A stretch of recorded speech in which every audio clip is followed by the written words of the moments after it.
Right, hello guys, and welcome to today's video. In today's video, I am going to be showing you and sharing with you how to fix MW3 lag issues yet again in Modern Warfare 3. So stick around, I've got a lot to cover and a lot to go through, but this gameplay you're going to see in the background is the first game that I played after doing all these fixes, making all these changes to my game, both in-game settings that you can do in Modern Warfare 3, and more towards the end of the video, I'm going to talk about some router settings. So this is going to be very different, or router settings, however you want to pronounce that. It depends on where you're from, of course.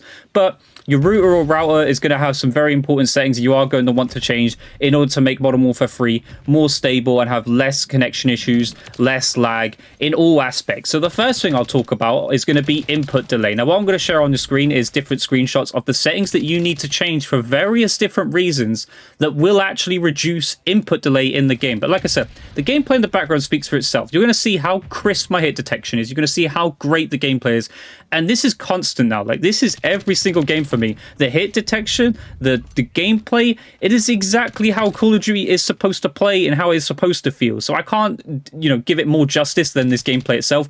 And again, you're going to be seeing this in future gameplays when I do obviously make more videos of how good the connection is after I've done these things. So we'll get into it. Let's talk about, I'm going to share on screen first, the first screenshot of the first setting that you need to change. And you're going to be quite surprised by this, but the first thing that you need to actually change in game is your film grain. Now, most of you will probably have this at 0, and a lot of my settings videos, do say to you to have this on 0. However, I will recommend this guy. I've never ever had contact with this guy. I don't know this guy personally, but I ended up coming across one of his videos, and he has some unbelievably great in-depth, analysis of input delay, lag, how to make the best settings and stuff.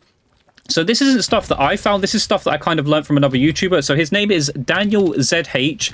Go and show him some love. Go check out his videos. I'll even link specifically the video to kind of back up the information that I'm telling you here, because he has absolute 100% proof that these do make big changes. But the film grain. So why am I talking about the film grain, and why have I got it set to 0.20? The reason for this being, having a little bit of film grain does actually reduce input delay in Modern Warfare 3. And as crazy as that sounds, it is actually true. And he has better, there's a video from Daniel ZH showcasing this, and I will leave that video in the comments for you guys to see, so you can tell that I'm not bluffing, I'm not making up some BS and saying this will magically do this. This is genuinely true. You will reduce about, I think it's 0.5 or 0.8 milliseconds is what he said in the video, of input delay from just turning on your film grain slightly. Now, yes, it will visually impact your game slightly, not overly low. So as you can see from the gameplay in the background, it does not look terrible. I can see people, it's quite clear, it's quite obvious, and the game is still visually there. Like, I can see and play Call of Duty like anyone else. I'm not going to miss players because of having 0.20 film grain on.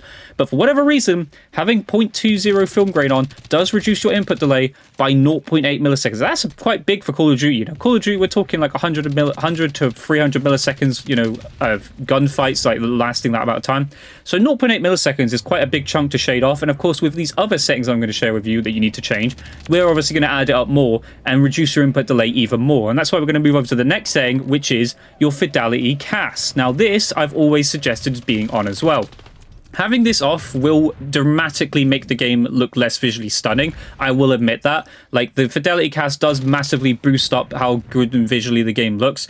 However, turning this off also saves you more input delay. I believe it's anywhere between 0.8 to almost a millisecond of input delay is completely taken away as well. So if you turn this off, and again, the game still looks good, you can still play the game, it has no issues, you can see it in the background. That's why, like I said, I wanted to show you guys this gameplay of how the performance and how it's working for me. But turning this off also reduces your input delay by about 0.8 milliseconds to a millisecond. Again, that is also described in this video as something that you'd want to optimize or change. And then the other thing that you can do, which I haven't actually done, but I will recommend as well, because it is something is more, you need to just get used to it, is the damage-based hit markers. So not hit marker visuals, do not turn them off. You want to know if you're getting hit markers, of course, but damage-based hit markers, which is basically the part where it goes red if you've killed someone, or when it does the double lines to say you're hitting headshots, etc. Basically, it shows whether you're hitting headshots, body shots, whether the person's actually been killed. You've put 4 bullets in and he's died. But yes, turning this off does also reduce input delay in Modern Warfare 3. As crazy as that sounds, but here's another setting that you can reduce input delay with. Those are the 3 main settings that I'd recommend. There are many more that, again, I will recommend that you go to that video and watch that video and decide for yourself what settings you want to mess around with. But those are the ones that I changed myself. I only changed specifically the film grain to 0.20 and the fidelity cast I have now turned off completely to reduce my input delay model for free. And I can say safely it has made such a big difference to my gameplay. I feel so responsive. I can do what I need to do. And you can see it in the gameplay that I am accurate. I am hitting my shots. I have no input delay. Everything I do is instantaneous. And obviously we've just dropped a nuke here. We've gone absolutely insane in this game. And again, I'm not dropping nukes every game. You know, these settings aren't going to make you drop nukes every game, but these will help your performance of your game massively improve. And then finally, I'm going to share this screenshot on the screen, which is this. Now, luckily, this isn't my router, so before any of you try to hack my internet, this isn't my internet, but you want to go to your internet router and log into your router. This is what I'm specifically going to say is something you need to change. And more so than anything is a couple of things you need to change. One is the MTU size, which as you can see there is listed as 1,500. That is the max you can have. And this is what this is sending your packets. This is not going to improve your upload speed. It's not going to improve your download speed. It's not going to necessarily make that faster.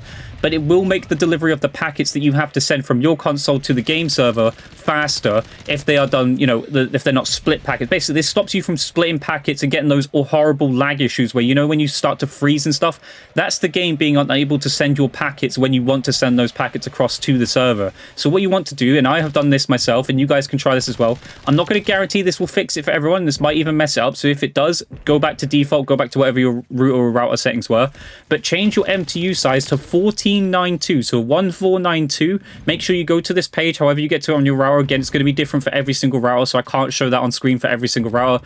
Every single one has a different, you know, internet provider. Some of you will be on Sky, Virgin, some of you will be from the US. I don't know what providers you have out there, like, I don't know, Verizon, whatever. It's going to be different for everyone. But as long as you find the network page, go to your WAN settings, so WAN, basically make a new connection type here. It says dynamic IP. Your IP address will be put in automatically, so your subnet mask and your default gateway. Change your MTU size to 1492. And then your primary and secondary DNS, you want to go and find, of course, a DNS server that works for you.